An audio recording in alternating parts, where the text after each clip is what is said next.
લચ્છો ગુજરીની વાર્તા આવી, દહીં ભાત આરોગ આવતી અને દહીં ભાત આરોગતા ઠાકોરજીને અતિ પ્રિય લાગતો અને નિત્ય રાજભોગમાં દહીં ભાત ધરવાની આજ્ઞા શ્રીનાથજી બાબાએ કરી. એટલે ઠાકોરજીને રોજ દહીં ભાત, ઉત્સવ આવે ત્યારે 5 ભાત ઠાકોરજી આરોગતા હોય છે. આપણે ત્યાં કોઈ પણ ઉત્સવ આવે ત્યારે 5 ભાત જરૂર કરવામાં આવે. તો સકડી ભોગાદી ધરતા હોય એમને ખ્યાલ હશે. અષ્ટછાપની રચના ગુસાઈજી પ્રભુચરણે વિક્રમ સંવત 1602 ગુસાઈજી પ્રભુચરણે કરી. અષ્ટસખામાં પહેલા વિષ્ણુદાસ છીપાને લીધા અને ત્યારબાદ નંદદાસ શ્રી ગુસાઈજીના શરણે આવ્યા. સ્ત્રીના રૂપમાં આસક્ત હતા, પણ ખબર નહીં આ રૂપાસક્તિ તો શ્રીજીના મુખારબિંદની હતી. પણ ક્યાંક એને આભાસ થયો અને ત્યાં જ બેસી ગયા. આખી વાર્તા પ્રસંગમાં પણ લેતો નથી. આખો સુંદર વાર્તા છે. નંદદાસજીને તુલસીદાસજીના કઝિન બ્રધર નંદદાસ, અને એ પતિ પત્નીને એમ થયું કે આ યુવાન આટલો મોહિત થયો છે, શું કરીએ? તો ગુસાઈજી પાસે જઈએ. અને પાછળ પાછળ નંદદાસ ચાલે છે. જ્યાં ગુસાઈજીના દર્શન થયા, બુદ્ધિ નિર્મલ થઈ ગઈ. સમજાઈ ગયું રૂપાશક્તિ તો પ્રભુ માટે હતી, આ તો ક્યાંક પ્રભુની આભાસ દેખાયો ને ત્યાં આસક્તિ થઈ ગઈ. નંદદાસ રૂપ મંજરીનો અદ્ભુત પ્રસંગ છે. સાક્ષાત રાસલીલાના પ્રગટ દર્શન થઈ રહ્યા છે. નંદદાસ નાચે નિપટ નિકટ. અને જ્યારે આ પદ બાદશાહે સાંભળ્યું કે આવું કઈ રીતે થઈ શકે કે આંખની સામે રાસલીલા કેમ થઈ શકે, મારે જોવી છે, હું પૂછીશ, એમને બતાવવું પડશે મને. અને ત્યારે પ્રાણોના ત્યાગ કર્યા. આખા જે અદ્ભુત લીલાના પ્રસંગો છે.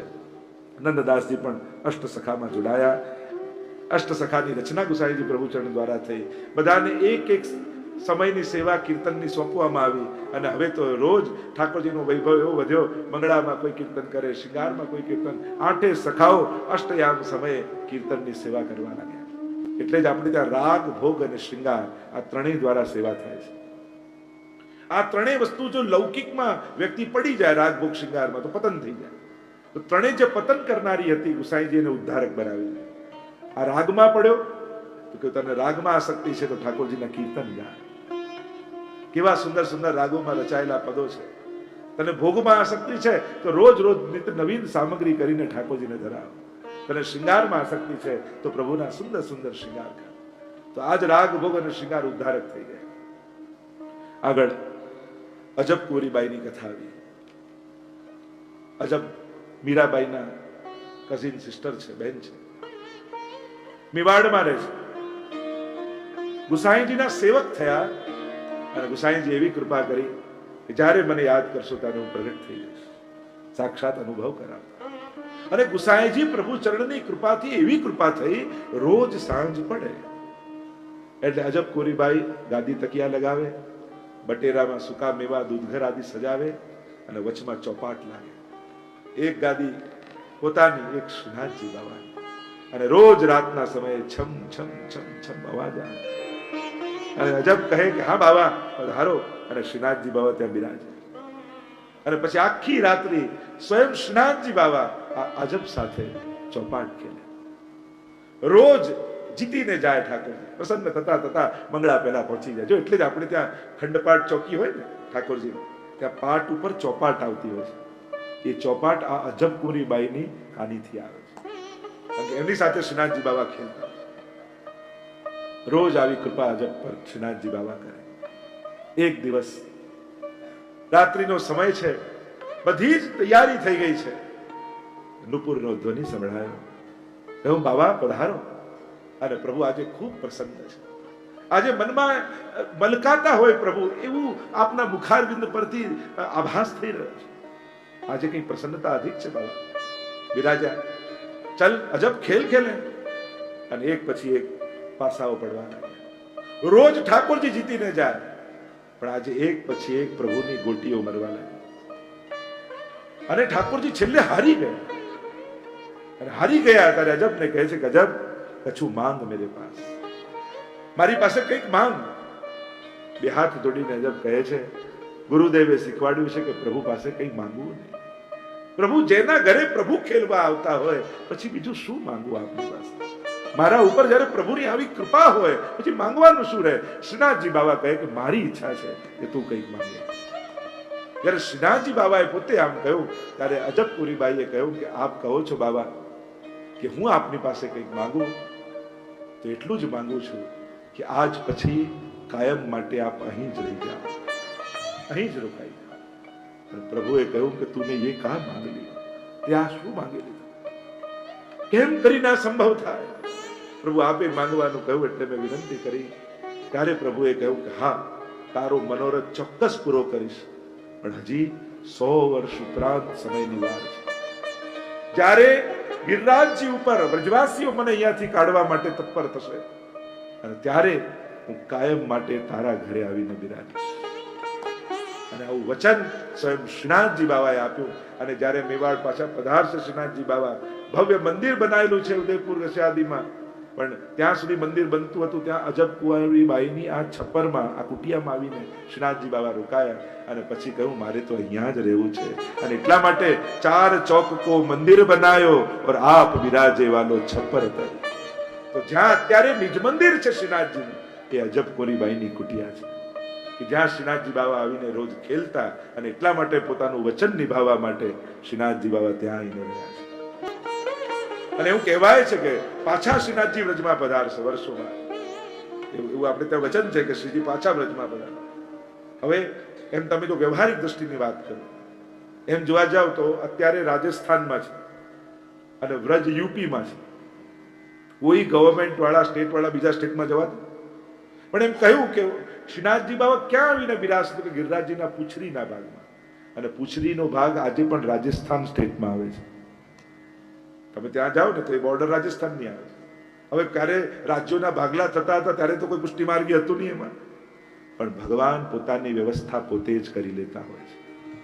આપણને એમ લાગે આપણા ઘરે પધરાઈએ ને, આ પ્રભુને કેમ સાચવીશ? અરે પ્રભુ તને સાચવીને રહેશે, આપણે સાચવવાની જરૂર જ નથી, એ બધું સાચવી લે.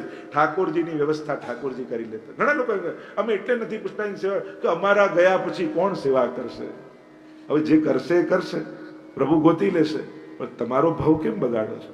પછી કોણ કરશે ચિંતા? તમારાથી જ્યાં સુધી થાય, થઈ શકતું હોય તો કરો જ. નીચે નહીં બેસાય તો ખુરશી પર રાખીને મંદિર ઊંચું કરી લેજો. વધારે નહીં દોડાય તો મિશ્રી સુકો મેવો ભોગ ધરજો. તો જ્યાં સુધી થાય એટલું તો કરો. લોકો એટલું બધું ભવિષ્યનું લાંબુ વિચારી લે. જો આવું 84-252 વૈષ્ણવે વિચાર્યું હોત તો આજે આટલા નિધિ સ્વરૂપો આપણને મળ્યા હોત. કેવા આનંદથી વૈભવથી બિરાજે છે કે નહીં? તો પ્રભુ એમનો રસ્તો પોતે કરી જ લેતા હોય છે. આપણને એમ લાગે કે ના. અને એટલા માટે બહુ લાંબુ ભવિષ્યનું વિચારવા કરતા પોતાના આત્મકલ્યાણનો વિચાર કરો કે મને આ સમય અવસર મળ્યો છે પ્રભુની ભક્તિ અને સેવા કરવાનો, તો હું શું કરવા ચૂકું? હું શું કરવા લાભ જવા દઉં? અને એટલા માટે કપોલ કલ્પનાઓ છોડી અને વાસ્તવિકતામાં સેવાનો આનંદ લેવો.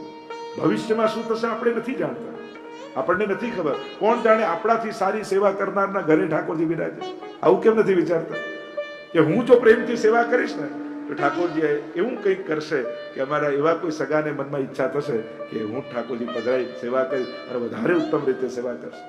સંભવ છે. અને એટલા માટે નેગેટિવ વિચાર કરીને અલૌકિક કાર્યોની શરૂઆત નહીં કરે. પછી ઘરમાં કોઈ માનશે નહીં, મદદ નહીં કરે, સાથ નહીં આપે, કેમ કરીશ એવું કેમ ન વિચારે? ના, પધરાઈશ ને, જોજો ધીરે ધીરે બધા માનવા લાગશે, ધીરે ધીરે બધાને ભાવ થઈ જશે, ધીરે ધીરે બધા સાથ આપવા લાગશે. આવું વિચારીને કેમ નથી કરતા?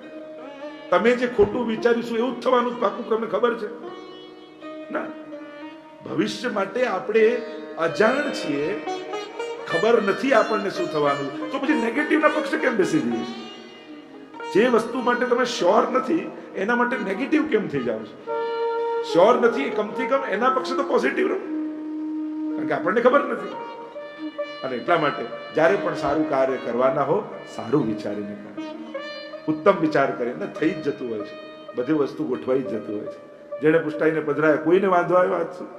તો કોઈને નથી આવ્યો તો તમારી જોડે ઠાકોરજીને શું વેર છે કે તમને વાંધો આવશે?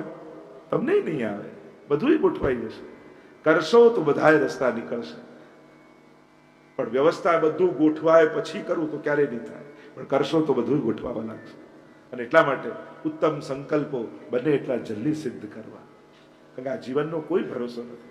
ક્યારેય કઈ મૂળમાં પેલા મહાભારતમાં એવો પ્રસંગ કહેતા ને કે પેલો ભિક્ષુક માંગવા આવ્યો ને યુધિષ્ઠિર એમ કેવું કાલે આવજે, એટલે પેલો ભીમ ઢોલ લઈને વગાડવા લાગ્યો કે મારા ભાઈએ તો સમયને જીતી લીધો. યુધિષ્ઠિર બોલા અહીંયા શું મેં ક્યાં સમયને જીત્યો? કે તમે કહો ને કાલે આવજે. શું કાલે સંભવ નથી કે પેલો ગુજરી જાય? કાલે સંભવ નથી કે આપણે મરી જઈએ? કાલે શું એ સંભવ નથી કે આપણે આપવા લાયક ન રહીએ? કાલે શું એ સંભવ નથી કે પેલો સુખી થઈ ગયો હોય? 25 વસ્તુ ગણાવી દીધી. ત્યારે યુધિષ્ઠિરે કહ્યું કે હાથ જોડીને હા ક્ષમા માંગુ છું, મારી જ ભૂલ હતી, તુરંત પેલાને બોલાવીને આપી દીધું. તો ભવિષ્યમાં આટલી બધી અસંભાવનાઓ છે, તો પછી ભવિષ્ય ઉપર શા માટે મૂકવું? આજે થઈ શકતું હોય તો આજે જ કરો. હજી મનમાં જેને એમ હોય કે ના મારે સેવા કરવી છે, પ્રભુ પુષ્ટાવા છે ઘરમાં, પણ આ બધી વિપરીતતાને કારણે અને આવું વિચારીને બેઠા હો તો બહુ એવું ન વિચારો, શરૂ કર્યું. પ્રભુની કૃપાથી બધું થઈ જશે. અજબ કોરીબાઈ પાસે માંગ્યું છે અને અજબ કોરીબાઈએ ને વચન મળ્યું છે કે શ્રીનાથજી બાબા પધારશે અને અજબ પ્રતીક્ષા કરવા લાગ્યા. દુર્ગાવતી રાણીએ સુંદર મથુરામાં સદઘરા બનાવ્યું છે. ગુસાઈજી અને એમના લાલજી સાથે, લાલજીઓ બિરાજે અને ભગવત સેવા કરે એના માટે. ગુસાઈજી એક દિવસ પરદેશ કરવા માટે પધાર્યા અને ખેલના દિવસો ચાલી રહ્યા છે. મહાવત સાતમનો દિવસ આવ્યો, આપણે શ્રીનાથજીનો પાટોત્સવનો દિવસ. અને ગિરધરજીને આજ્ઞા કરી કે બાબા મારે કાકાજીનું ઘર જોવા આવવું છે. સાથે લાલજી ગુસાઈજીને કાકાજી સંબોધન કરતા તો શ્રીનાથજી બાબા પણ કાકાજી કહેતા. અને ગિરધરજીને કહ્યું મેરે આપકો ઘર દેખવે આના, મારે કાકાજીનું ઘર જોવા આવવું છે. અરે આપને કઈ રીતે ત્યાં પધરાવી જાઉં? મારી ઈચ્છા છે, કઈ પણ કરો, મને સદઘરા જોવા આવું છે. એ નવું ઘર કાકાજીનું કેવું બન્યું છે. ગુસાઈજી તો પરદેશ પધાર્યા છે, પ્રભુની આજ્ઞા થઈ અને કહેવાય છે કે ગિરધરજી પોતાના ખભા ઉપર શ્રીનાથજી બાબાને પધરાવી અને મથુરા પધરાવી ગયા. અને અહીંયા તો સાથે લાલજી વહુજીઓને સમાચાર, બેટીજીઓને સમાચાર મળ્યા, શ્રીનાથજી બાબા આપણા ઘરે પધારી રહ્યા છે. આનંદ આનંદ થઈ ગયો. વહુજી બેટીજીઓ દહેલીજ માંડવા લાગ્યા, સાથિયા પુરવા લાગ્યા, દીવડાઓ પ્રગટાવવા લાગ્યા, બંધનવાર બાંધ્યા છે. શ્રીજી આપણા ઘરે બિરાજવાના છે અને ખેલના દિવસો ચાલી રહ્યા છે. શ્રીનાથજી ખેલ ખેલવા પધારી રહ્યા છે. આનંદ આનંદ સાથે વહુજી, બેટીજી, લાલજીઓ બધાને થઈ ગયો છે. વહુજીઓ નિત નવીન સામગ્રીઓ સિદ્ધ કરી રહ્યા છે. શ્રીનાથજી બાબા બિરાજ્યા છે. ખેલના દિવસો છે, મહાવત સાતમનો દિવસ છે અને રોજ નવા નવા ખેલ થાય, નવી નવી સામગ્રીઓ, નવા નવા શૃંગાર વહુજી બેટીજી ધરી રહ્યા છે. શ્રીનાથજી બાબા આનંદ કરી રહ્યા છે અને હોરી ખેલના દિવસોમાં શ્રીજી સાથે હોરી ખેલી રહ્યા છે. અહીંયા ચારે બાજુ હોરી ખેલ, ફેંટ ભરી ભરી શ્રીનાથજી બાબા ગુલાલ ઉડાડે છે, અબીર ઉડાડે છે. મથુરામાં જેટલા જેટલા ખેલ વાળા હતા, નાટકો વાળા હતા, ભવાઈ વાળા હતા, એ બધા ખેલો સ્વાંગ લઈ લઈને શ્રીનાથજીની આગળ રોજ નવા ખેલો કરવા લાગ્યા. એવો આનંદ આનંદ શ્રીનાથજી બાબાને થઈ રહ્યો છે. અને જોત જોતામાં આટલા મહિનાઓ પસાર થઈ ગયા. રોજ ચતુર્ભુજદાસ ગિરિરાજજીની ઉપર ચડીને જાય અને શ્રીનાથજીના મંદિરના દ્વાર બંધ જુએ. હૃદય ભરાઈ આવે, પાછા મસ્તક નીચા કરીને ઘરે આવે. દિવસો વીતી રહ્યા છે, ત્યાં સર્વસ્વનું સમર્પણ ગુસાઈજીના લાલજીઓએ કર્યું. ઘરમાં જે કાંઈ હતું એ બધું શ્રીનાથજીને ધરી દીધું. આ જે શ્રીનાથજીનો વૈભવ દેખાય છે એ બધું ગુસાઈજીના પરિવાર દ્વારા સમર્પિત કરેલું છે. સર્વસ્વનું સમર્પણ. એક ચૂક રહી ગઈ બેટીજીના નાકમાં અને એ પણ ઠાકોરજીએ માંગી લીધી. બધાને પોતાનો પરિવાર માનીને શ્રીનાથજી બાબા રહ્યા છે, આનંદ કરી રહ્યા છે. બધાના સઘળા મનોરથો પૂરા થયા છે. અને અહીંયા ચતુર્ભુજદાસનો વિરહ પ્રબળ થતો જાય. આજે ધીમે ડગલે ગિરિરાજજી ઉપર ચડતા ચડતા કદાચ આજે શ્રીનાથજી બાબા પધારી ગયા છે અને ભાવ રાખીને જ્યાં આવ્યા જુએ તો તાળા મંડલ થયેલા છે. હૃદયમાં એવો ઉત્કટ ભાવ થયો, આંખમાંથી અશ્રુ ધારા વહેવા લાગી. એક ક્ષણ આપના વગર રહેવું સંભવ નથી. ગોવર્ધન વાસી સાવરે લાલ કીર્તન ગાન કર્યું છે. આંખો તડપી રહી છે આપને જોવા માટે. જે માછલી જલ વગર રહી ન શકે એ મારું પ્રાણ, મારું જલ તો આપ છો. 2 માસ અને 21 દિવસ શ્રીનાથજી બાબા સતઘરામાં બિરાજ્યા. જ્યાં પુકાર ચતુર્ભુજદાસે કર્યો, ઠાકોરજી વ્યાકુલ થઈ ગયા. ક્લિશ્ચમાનાન જનાન દૃષ્ટ્વા કૃપાયુક્તો યદા ભવે. હૃદયમાંથી પ્રગટેલો એ તાપ પ્રભુને પ્રગટાવી દેતો હોય છે. શ્રીનાથજી વ્યાકુલ થયા અને ગિરધરજીને કહ્યું, ગિરધર અબ મૂકું વાપસ જાનું, મારે હવે પાછા જવું છે. અરે બાબા આપ બિરાજો, જે સુખ આપ આપી રહ્યા છો આ તો દુર્લભ સુખ છે. આવું સુખ અમને ક્યારે મળશે કે આપ અમારા ઘરે બિરાજીને આ રીતે અમારી સેવાનો અંગીકાર કરી રહ્યા છો? ના ગિરધર, મારે હવે પાછા જવું છે. ફરી ગિરધરજીએ કંધા પર લઈ અને નરસિંહ ચતુર્દશીના દિવસે શ્રીનાથજી બાબાને પાછા ત્યાં માટે પધરાયા. એટલે 2 વાર રાજભોગ એ દિવસે ગુસાઈજી પધાર્યા અને એમને સમાચાર મળ્યા કે આ રીતે શ્રીનાથજી બાબા પોતે સતઘરામાં પધાર્યા હતા. અને ત્યારે શ્રીનાથજી પાસે જઈ વિનંતી કરી છે, બાબા આપ તો કૃપા કરનારા જ છો, પણ કલિયુગમાં આ રીતે પ્રગટ થઈને કૃપા કરશો તો આ જીવો એ કૃપાને ઝીલવી નહીં શકે. સમય આવ્યો છે, વીત્યો સમય. ગુસાઈજીને નિત્ય લીલા પધારવાની આજ્ઞા થઈ. ગુસાઈજીએ સાથે લાલજી, બહુજી, બેટીજીઓને બધાને શ્રીજી દ્વાર બોલાવ્યા છે. શ્રીનાથજીની સન્મુખ બધાને ઠાડા કર્યા. 2 હાથ જોડીને શ્રીજીને વિનંતી કરી કે બાબા આ ઉભો છે મારો પરિવાર નથી, એ તો આપનો પરિવાર છે. આજ સુધી આપની સેવાનો પ્રયાસ કર્યો કે કોઈ શ્રમ ના આપે થાય, પણ ભવિષ્યમાં કોણ જાણે આવી સેવા થાય ન થાય. પણ બાબા વચન આપો, કદાચ કઈ ત્રુટી રહી જશે મારા પરિવારથી, તોય મારા પરિવારને આપ પોતાનો પરિવાર માનીને ક્ષમા કરી દેજો. અને ત્યારે શ્રીનાથજી બાબા એટલું બોલ્યા, હા કાકાજી, આપને વચન આપું છું, આપના બાળકો ડાબા હાથે જારી ભરશે તોય પ્રેમથી હું આરોગીશ, પીઠ દઈને ઉભા રહેશે તોય મારો પ્રેમ એમના માટે ઓછો નહીં. કારણ આ પરિવાર આપનો નહીં, આ તો મારો પરિવાર છે. એમ કરીને મેં એમને જાણ્યા છે. મેં ક્યારે એમને જુદા ગણ્યા નથી. હું તો દરેક વલ્લભ કુલમાં આપને જોઉં છું કાકાજી. વચન આપ્યું છે. અને ગુસાઈજી પ્રભુચરણ ગોવિંદ સ્વામી અને ગિરધરજીને લઈ ગિરિરાજજીની તળેટી પાસે આવ્યા. ગિરધરજીને કહ્યું તમે અહીંયા જ ઉભા રહી જાઓ. પોતાનો ઉપરણો વૃક્ષ ઉપર લટકાવી અને ગોવિંદ સ્વામીને લઈ શ્રી ગુસાઈજી સદે ગિરિરાજજીમાં પ્રવેશ કરી ગયા. બોલો ગુસાઈજી પરમ દયાલ કી જય, ગુસાઈજી પરમ દયાલ કી જય, ગુસાઈજી પરમ દયાલ કી જય. આવા પરમ દયાલ ગુસાઈજી, જેનું હૃદય એટલું કોમળ છે. વાર્તા સાહિત્યમાં તો 252માં તમે જુઓ, એટલે કુંજરીને સોનાની જારી આપી દીધી. કેટલા જીવોને કૃષ્ણદાસ અધિકારીએ 6 માસનો વિયોગ કરાવ્યો. આપણે ત્યાં તો એવી પ્રસંગ આવે છે કે જ્યારે ગુસાઈજીનો જન્મોત્સવ હતો. કૃષ્ણજીના ચરિત્રમાં જોવા જાવ તો એ પ્રસંગની ગાથા ગાઈ શકાય કે એકવાર ગુસાઈજીનો જન્મોત્સવ આવ્યો. અને જન્મોત્સવ આવ્યો એટલે શ્રીનાથજી બાબાએ કુમનદાસ, રામદાસ બધાને ભેગા કર્યા. બાબા શું આજ્ઞા છે? બધાને અચાનક કેમ બોલાવ્યા? કહ્યું કાલે કાકાજીનો જન્મ દિવસ છે, ગુસાઈજીનો જન્મ દિવસ છે. મારો જ્યારે પણ જન્મ દિવસ આવે ત્યારે ગુસાઈજી ખૂબ ધામધૂમથી ઉત્સવ કરે છે. અને મારી ઈચ્છા છે કે કાલે જો ગુસાઈજીનો ઉત્સવ છે તો હું એમને ધામધૂમથી જન્મોત્સવ બનાવું. પણ જોજો તૈયારી કરો, પણ ખબર ન પડવા દેતા ગુસાઈજીને કે આપણે એમની તૈયારી જન્મદિવસની કરી દે. આ સરપ્રાઈઝ પાર્ટી જે તમે આપો છો ને, એની શરૂઆત તો શ્રીનાથજીએ જ કરી છે. તો શું કરીશું? કઈ રીતે ઉત્સવ મનાવીશું? અરે ગુસાઈજીનું સ્વરૂપ તો રસરૂપ છે, એટલે રસરૂપ એવી જલેબી સિદ્ધ કરો. દ્રવ્ય ક્યાંથી આવશે? કુમનદાસ કે હું મારી પાડાને વેચી દઉં, એનાથી 4 આના મળે, પેલો કે હું 2 આના આપીશ, પેલો કે હું 4 આના આપીશ. એમ કરીને થોડા દ્રવ્ય ભેગું થયું. એનાથી બધું જ સામગ્રી સિદ્ધ કરી, ખાંડ, ઘી બધું ભેગું કર્યું. અને આખી રાત્રિ ભીતરિયાઓને કહ્યું બને એટલી જલેબી સિદ્ધ કરો. 1 2 2.5 1 2 2.5 કહીને જલેબીઓ સિદ્ધ થઈ રહી છે. ટોપલા ને ટોપલા તૈયાર થઈને ભંડારગૃહમાં રખાઈ રહ્યા છે. અને શ્રીનાથજી બાબા મનમાં આનંદિત છે, મારા ગુસાઈજીનો જન્મ દિવસ છે. રોજ રાજભોગ સુધીનો ક્રમ પહોંચીને પછી ગુસાઈજી અહીંયા શૃંગાર કરવા માટે આવે. અને અહીંયા તો આખી રાત્રિ ગુસાઈજીના જન્મોત્સવની તૈયારીઓ થઈ છે. સવાર પડી એટલે બધા જ વૈષ્ણવ આવી ગયા, બંધનવાર બાંધવા લાગ્યા. ગુસાઈજી પધારતા હશે એની તૈયારીઓમાં નાચી રહ્યા છે, કૂદી રહ્યા છે, જન્મોત્સવનો હર્ષો ઉલ્લાસ મનાવી રહ્યા છે. ગુસાઈજીનો પ્રાગટ્ય ઉત્સવનો દિવસ આખા વ્રજમાં આનંદ વ્યાપ્યો છે. ગુસાઈજીની એવી કૃપા દેવી જીવો પર છે. અને સ્વયં શ્રીનાથજી બાબા જે આ ઉત્સવ મનાવવાના છે, આ ઉત્સવના પ્રધાન મનોરથી તો સ્વયં શ્રીજી છે. બધી જ તૈયારીઓ થઈ ગઈ છે. ગુસાઈજી જાણતા નથી.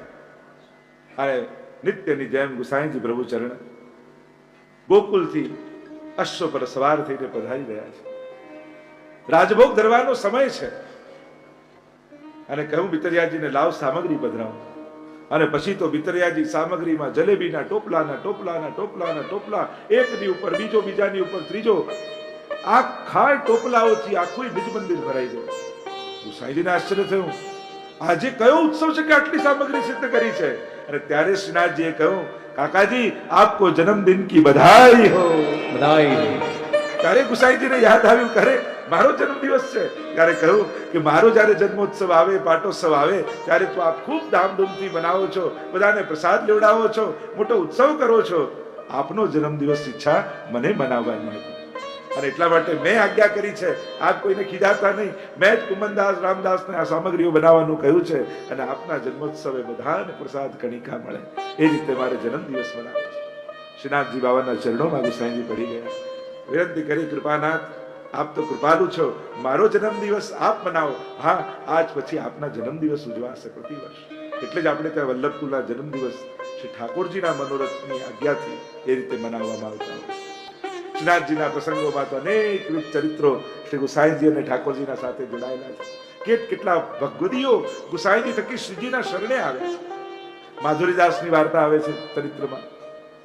આ માધુરીદાસ એટલી સુંદર ફૂલોની માળા બનાવતા, જ્યાં રાજભોગ કે શૃંગાર સમયે દર્શન કરે અને કોઈ જડતરનો અને સુંદર હાર હોય ને એને જુએ, નંદથી જડેલો, અને બીજા દિવસે ફૂલોથી એવો જડતર જેવો જ હાર બનાવે અને એવા સુંદર બનાવે કે શ્રીનાથજીને પણ ધરવાનો ખૂબ આનંદ આવે.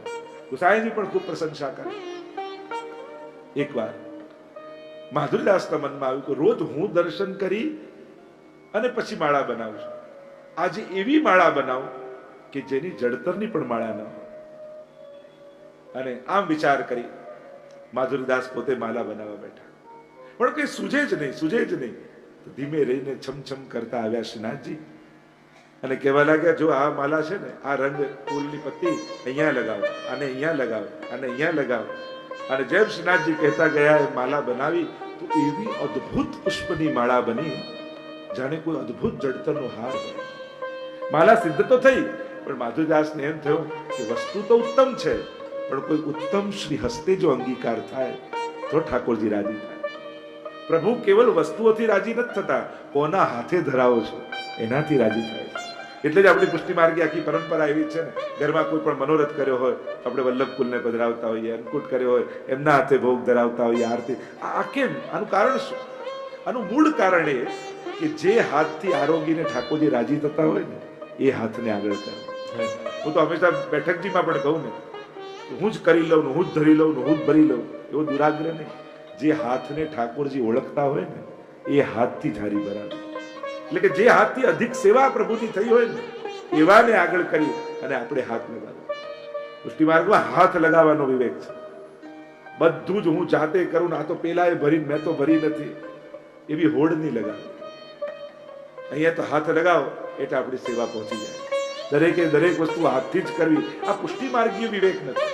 નહીં તો બેઠક જેવું શું થાય, ધરી હોય આપણી આરોગ વધે અને પેલા તો ખાલી, પછી નવી ભરે, પાછા આરોગ વધે તો પછી ઉપાડી લે.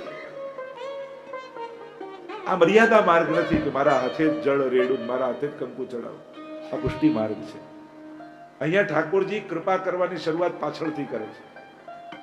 એટલે કદાચ જો એમ લાગે કે હું દર્શનમાં આગળ છું ને કોઈ માજીને દર્શન નથી થતા અને ધીમે રહીને ખસી જઈએ અને એમને દર્શન કરવા દઈએ ને એ દિવસે ઠાકોરજી બહુ રાજી થાય. નજીક જવા કરતા પાસે પહોંચતા શીખો.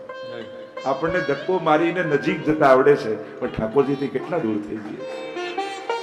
પાસે કઈ રીતે પહોંચાય? છેલ્લે ઉભા રહીને પણ પાસે પહોંચી શકાય જો આ ભાવ હોય. એમ પ્રસાદ ખૂટેવો છે એમ લાગ્યું, આપણે દ્રષ્ટિ જોઈ લીધું અને ખાલી થાળી મૂકીને નીકળી જઈએ ને એ દિવસે સાચો પ્રસાદ લીધો કહેવાય. કે ચલો હું લઈશ તો એક વૈષ્ણવ રહી જશે, એના કરતા હું છોડી દઉં અને કોઈ વૈષ્ણવને લેવા દઉં. લાભ લેવો પુષ્ટિ માર્ગ નથી, લાભ આપવો પુષ્ટિ માર્ગ છે.